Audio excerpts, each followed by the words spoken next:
Шпинаттан бауыр қосылған рулет дайындаймыз. Ол үшін ең алдымен 200 грамм шпинатымызға сәл лимон шырынын қосып, жақсылап блендерлейміз. Блендерден өткізіп алған соң 3 жұмыртқаның тек сарысын қосып, оған 1 шай қасық құмшекер және 1 ас қасық сұйық май, 25 грамм кукуруз крахмалын қосып, бәрін жақсылап араластырамыз.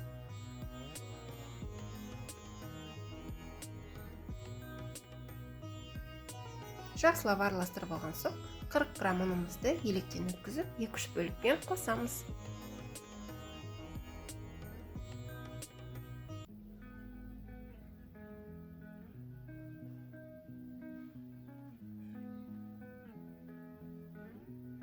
Үш жұмыртқамыздың ақуызына кішкене тұз қосып, жақсылап миксерлейміз. Осылай толық аппақ боп көтерілгенше миксерлейміз. Шпинатымызға 2-3 бөлікпен қосып, лопаткамен жақсылап араластырамыз. Тек астынан үстіне қарай араластырамыз.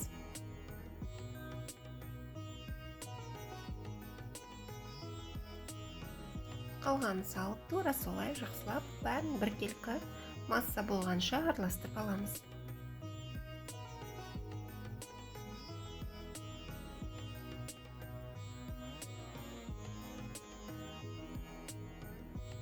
Бәрін жақсылап араластырып алған соң, противеньға пергамент қағазын төсеп, шпинатымызды салып, бір тегіс қылып жайып аламыз.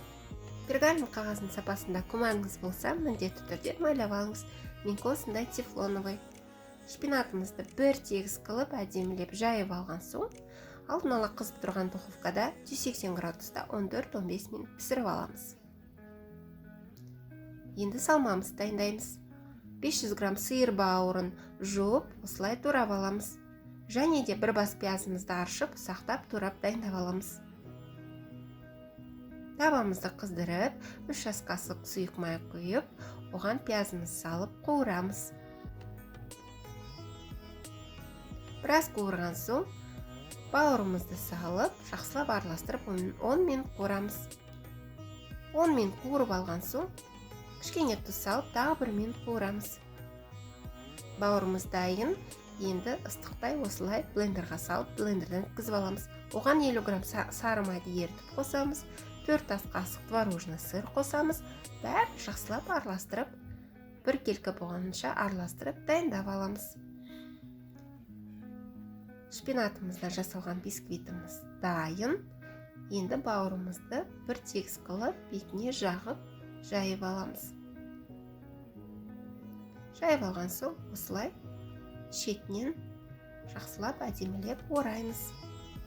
Орап алған соң, шофын астына қаратып, пищевой пленкаға орап, холодильникқа 1 сағатқа немесе 1 түнге қойып қоямыз. Ас болсын.